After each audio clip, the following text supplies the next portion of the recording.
Olá, meu nome é Daiane Cardoso, eu sou médica, pediatra, mãe de gêmeas, uma portadora de paralisia cerebral. E hoje eu venho desmistificar esses estímulos e cuidados com as crianças com paralisia cerebral.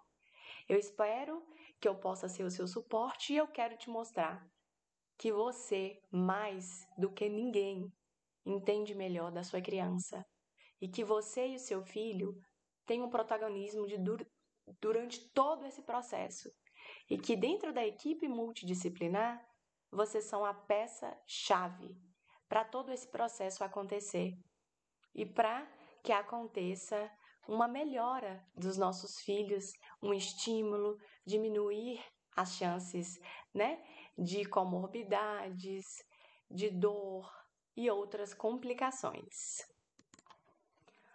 Nosso lema de estímulo. Vamos lembrar, a nossa criança precisa ser criança, tá? Nós não podemos matar a infância. Tem uma criança atrás de um diagnóstico louca para brincar.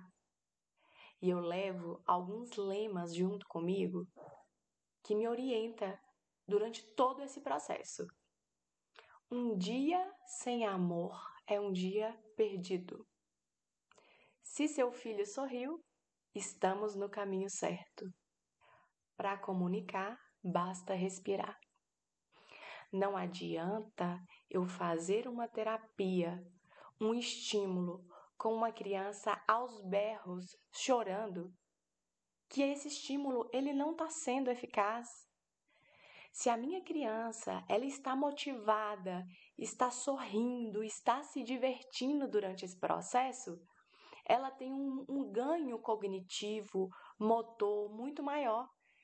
E sem falar que a gente está vivendo a infância. Então tudo tem que ser muito lúdico, tem que ser muito colorido, alegre, para cima, para essas crianças poderem evoluir. Então, nada de ser maçante. E lembrando algumas dicas aqui que eu vou deixar para vocês, que as dicas de que cada criança é única e a necessidade de cada criança pode variar, e é isso aí que a gente entra, né, adaptando tudo de acordo com a necessidade que a criança tem. Então, tudo, eu falo que assim, existe uma função, pegar uma boneca. Muitas vezes eu vou lá, pego a boneca de forma, né, rápida, veloz, eficaz. Mas existem pessoas que vão pegar essa boneca mais lento. Tem pessoas que vão usar outro membro que não a mão. O objetivo é pegar a boneca. Independente da forma que eu consiga atingir esse objetivo, a função final ela foi feita. Então é isso que importa. Cada criança é diferente e nós vamos adaptar nesse sentido. Tudo muito divertido, encorajar nossas crianças, celebrar cada pequena conquista que ela tiver. Isso ó, o clima e o espírito do cuidador e de quem faz a terapia reflete na criança. Se você está embotada, triste, está fazendo aquilo ali por fazer, eu sei que não é fácil, que tem dias que nós estamos muito cansados. Tem dia que a gente está muito mal psicologicamente. Pode ser que você esteja nesse dia, então eu te falo, melhor nem fazer. Se cuide e continue depois, porque a criança, ela reflete, é um neurônio espelho, ela reflete tudo aquilo que a gente está entregando para ela, né? E a gente vai falar um pouquinho mais do acompanhamento multidisciplinar, porque isso aqui é um guia de estímulo domiciliar, mas a gente sabe que o conhecimento ele tem que chegar da equipe multiprofissional para nos guiar de forma científica, assertiva, nos estímulos que devem ser feitos e complementados em casa, correto? E lembrando que eu vou citar isso à frente também, sempre antes de começar estímulo motor, de ficar em pé, é sempre bom passar, né, pelo fisioterapeuta e ortopedista juntos para chegar num consenso se há segurança para esse processo acontecer. Tudo bem? Então, eu queria falar um pouquinho agora das metas. Quais são as nossas metas? As nossas metas dentro de casa. O que nós vamos fazer dentro de casa?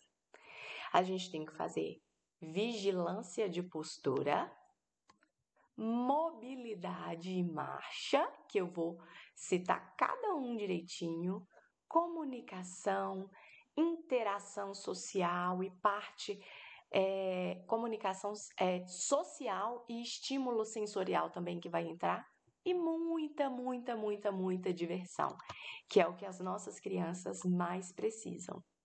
E agora isso aqui eu vou martelar. Gravem essa imagem e essa frase. Sempre use órteses.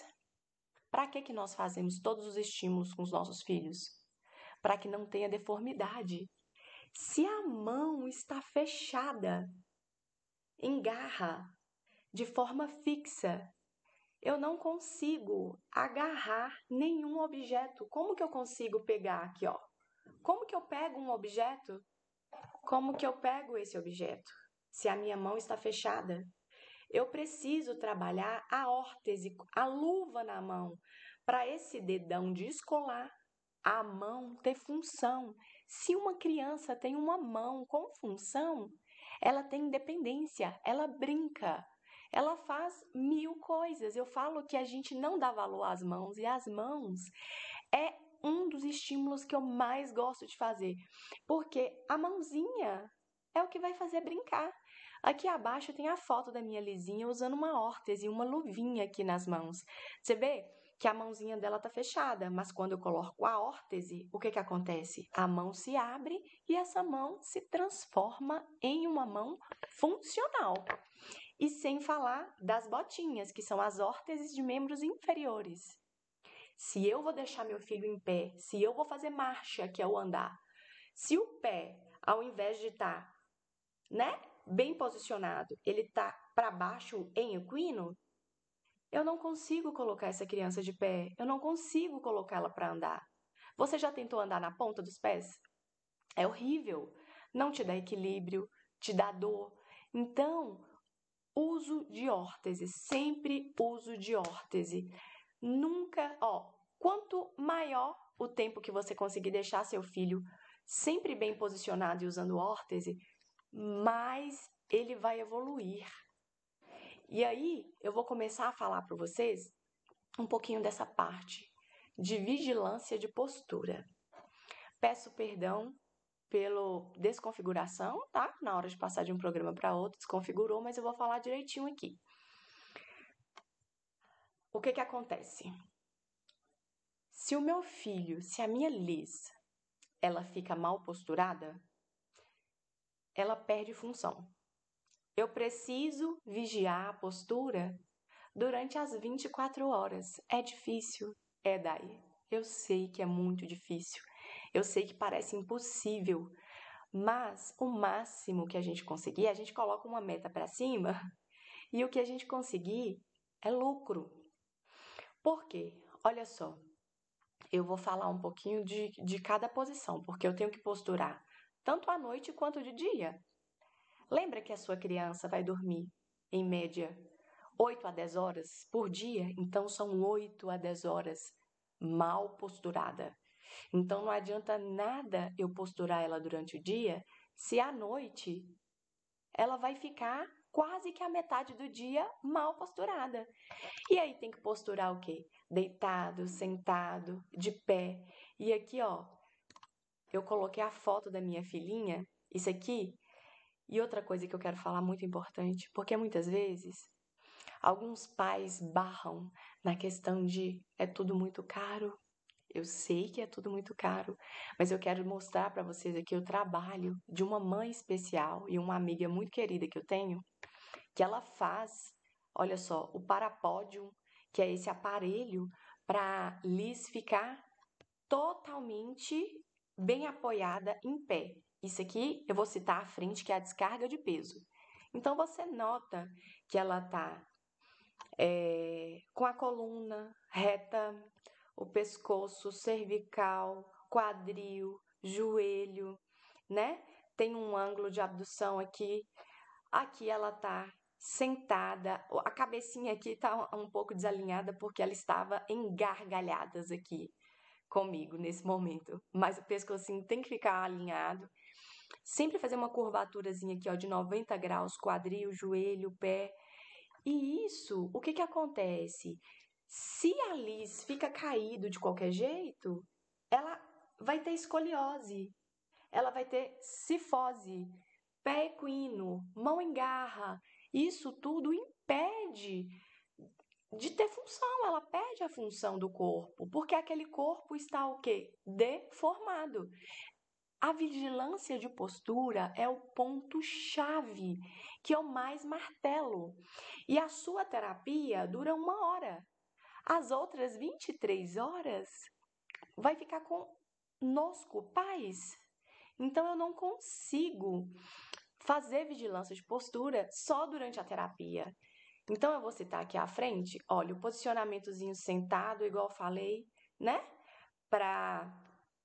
Eu já citei isso aqui é só um outro exemplo. Essa criança aqui, por exemplo, ó, eu colocaria aqui nessa cadeira, eu coloquei de propósito, um suporte aqui, cervical e cabeça.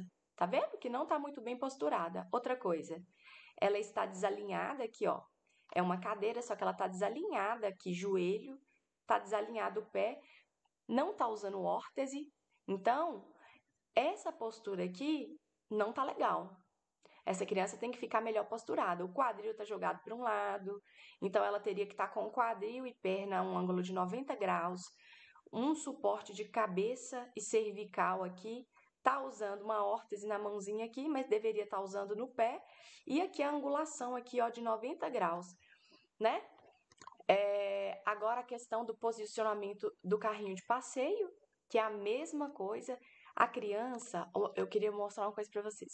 Muitas vezes a gente anda, por exemplo, com a Liz, ela ainda é pequena, ela tem 2 anos, pesa somente 8 quilos, então, assim, teoricamente, para mim é mais fácil andar com ela no colo do que com um carrinho que pesa, que dói minha coluna. Mas a questão é a seguinte: enquanto, sei lá, eu vou no supermercado, enquanto eu vou no shopping, enquanto eu vou numa terapia, ela tem que estar posturada, porque ali é horas perdidas no meu colo, numa postura ruim. Então, ela tá ficando torta. Então, o posturar é tanto ficar em casa quanto estar na rua. Então, isso aí é extremamente importante. E aqui, uma parte que a maioria das pessoas negligenciam por falta de conhecimento. Eu preciso posturar o meu filho para dormir? Sim, por quê? Ele vai passar a metade do dia dormindo, vamos dizer assim. A noite é longa. Então, a criança, ela faz o quê? Ela faz a marcha em tesoura. Ela joga uma perninha, você coloca a criança de lado, ela joga uma perninha sobre a outra. E aí, faz pernas em ventania. Então, não dá. O que que acontece? Nós temos que o quê? Primeiro, começar pelo colchão. O ideal é que seja um colchão firme, ortopédico, porque colchão mole, né? Ele afunda e não deixa a coluna alinhada. A posição que normalmente as crianças mais gostam de dormir é de ladinho, né? É lógico que as crianças maiores de 6 meses, mas elas gostam muito da posição lateralizada. E aí, o que que eu tenho que fazer? Eu tenho que colocar um travesseiro alinhando o pescoço, deixar a coluna alinhada e entre as pernas da criança sempre tem que ter um coxim, uma almofada para um joelho não cair sobre outro, senão vai ficar com aquela perna em ventania. Então, e se eu for colocar a minha criança deitada de barriga para cima? A mesma coisa. Eu tenho que posturar a coluna, quadril, pescoço, porque senão a deformidade vem nesse período todo que essa criança ficou sem posturar. E aí eu vou falar um pouquinho agora do posicionamento, do posturamento em pé, né? Que aí já entra em outra parte, mas que segue na linha de vigilância de postura.